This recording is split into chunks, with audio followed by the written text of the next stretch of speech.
What's up, Broncos Country? Take a deep breath, because what I'm about to tell you today could change everything you think about this season. The Broncos are sitting at 4 wins and 2 losses. Is that good? Yeah. But hold on, because there's stuff happening behind the scenes that the fan base needs to know right now. Is Sean Payton building something special, or are we living a dangerous illusion? The defense is flying, but the offense?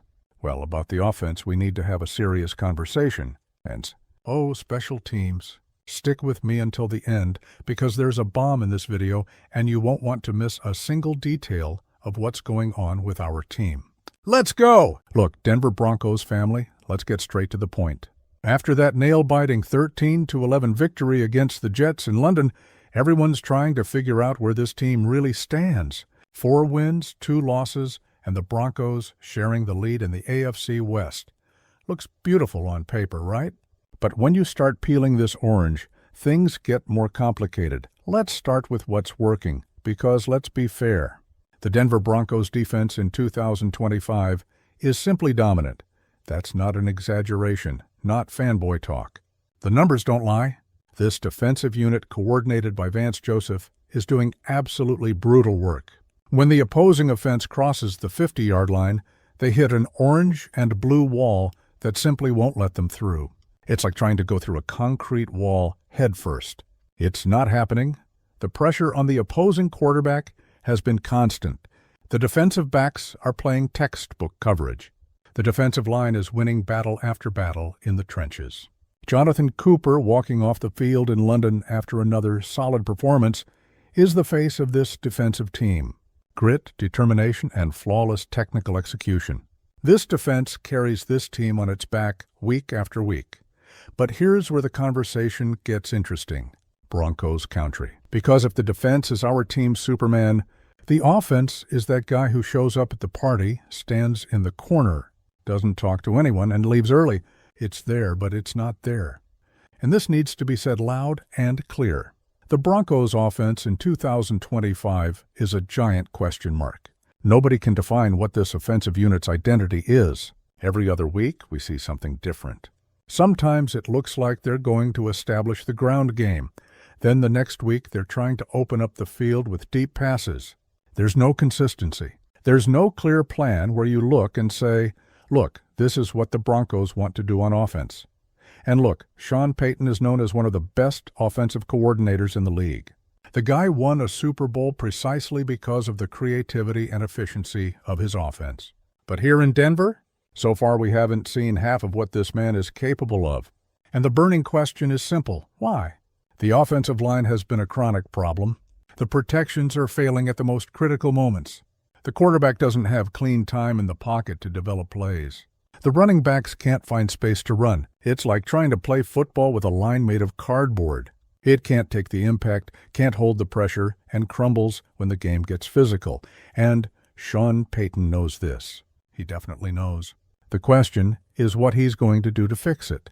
There are rumors circulating that the team might look for reinforcements for the offensive line. Does it make sense?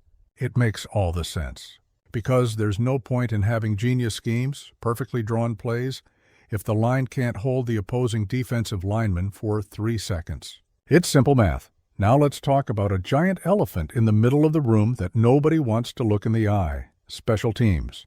People, for the love of everything sacred in football, what's happening with our special teams? This has become a huge vulnerability for the team. It's no longer a small problem you can sweep under the rug. It's a black hole that can suck up the entire season if it's not corrected immediately. Kicks that don't go through the uprights when they need to. Coverages on punt returns that look like a sieve. Terrible field position after kickoffs. The Broncos' special teams in 2025 are being a giant liability. And against quality teams, against playoff opponents, these special teams failures can be the difference between victory and defeat. Simple as that. Look at the game against the Jets in London. 13-11, family. In a game where the defense dominated from start to finish, the Broncos almost let it slip away because the offense couldn't produce enough points and special teams almost handed field position on a silver platter to the opponent. This is not the standard that Broncos Country expects, And there's another thing that needs to be said clearly. Penalties. Yellow flags have been appearing at critical moments, killing promising offensive drives and giving new life to opponent drives that were dying. Discipline is a fundamental part of modern football. Teams that win Super Bowls are disciplined teams. Teams that make silly penalties on third down are teams that watch the playoffs from home. Wait. Before continuing, if you're true Broncos country and want to stay on top of everything happening with our team, click the subscribe button down below right now. Turn on the bell because every day there's new content about the Broncos here on the channel. Don't miss a single play from our family. Coming back here, let's look at the overall picture of the season with both feet on the ground. 4 wins and 2 losses put the Broncos tied for the lead in the AFC West. Is that good? Of course it's good. But let's be honest. The AFC West isn't exactly the most frightening division in the conference this year. The Chiefs are still the Chiefs, but beyond them, there's a lot of instability. The Broncos have a real chance to compete for a division title. But for that to happen, Sean Payton needs to find answers to the questions that are bothering everyone. How do we fix the offensive line? How do we create a clear offensive identity? How do we fix special teams before they cost us a decisive game? Because look, Broncos country, this defense won't be able to carry the team alone through 17 games plus playoffs. It's humanly impossible. No matter how good Vance Joseph is as a defensive coordinator, no matter how talented this defensive unit is, there will come a point where they'll get tired. There will come a point where the offense will need to do its part. And here comes the big question about Sean Payton. The coach everyone expected to revolutionize the Broncos offense still hasn't shown his full arsenal. Is he saving special schemes for the second half of the season? Is he trying to keep things simple while developing the team's chemistry? Or is he really having difficulty implementing his system with the available roster? These are legitimate questions that deserve answers. And the next games will start to answer these questions, because the schedule doesn't get any easier. The AFC is competitive from first to last place. Every game matters. Every win counts. And there's no room for mistakes. Let's talk about realistic expectations here. Nobody was expecting the Broncos to go 15-2 this season. But everyone expected to see clear evolution. Expected to see a team with a defined identity. Expected to see Sean Payton putting his fingerprint on the offense in an unmistakable way. And so far, we've only seen flashes of it. The defense has exceeded any expectation. Vance Joseph deserves all possible praise. But football is a 3-phase sport: offense, defense, and special teams. When one of these phases is consistently failing, the team as a whole suffers. And the 2025 Broncos clearly have 2 problematic phases. Now, not everything is darkness and despair. There are genuine reasons for optimism. The team is 4-2. It's in the division race. The defense is legitimate. There's talent on the roster, and there's a Super Bowl champion coach commanding the ship. These aren't insignificant ingredients, but optimism needs to come with realism. And the reality is that changes need to happen. Adjustments need to be made. The offensive line needs reinforcements, whether through transactions or through internal development of players already on the roster. Special teams need a complete overhaul in approach. And the offense needs to find its identity yesterday. Sean Payton isn't a coach who accepts mediocrity. He didn't come to Denver to have 8-9 or 9-8 seasons. He came to win championships. He came to return the Broncos to the top of the league. And to do that, he knows the pieces need to fit together better than they're fitting now. The good news is there's still time. We're only in Week 7. There's a lot of football ahead. There's time to make adjustments. There's time to correct mistakes. There's time to evolve as a team. But this time isn't infinite. And every week that passes without clear evolution is a wasted week. The next games will be revealing. They'll show if this team has the maturity to make the necessary adjustments. They'll show if Sean Payton can unlock the offensive potential of this roster. They'll show if special teams can become at least neutral, since excellence seems like a distant dream at the moment. And look, Broncos country, the defense deserves an extra paragraph of recognition here, because regardless of the problems in the other phases, this defensive unit is doing exceptional work. It's keeping the team competitive in all games. It's giving the offense a chance to try to solve its problems.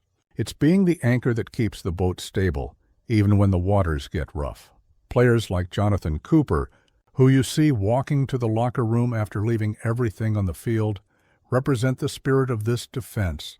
These are guys who buy into the fight, who don't give up on any play, who do the dirty work in the trenches while maybe not getting all the glory and spotlight. But they're the ones sustaining this team. The question is, how long is this sustainable? How long can this defense play at an elite level while carrying the weight of the deficiencies of the other units? These are questions only time will answer. But one thing is certain, they can't do it alone until February. Sean Payton needs to look in the mirror and ask himself difficult questions. Are the offensive schemes working? Is the preparation during the week adequate? Are the players in the best position to succeed?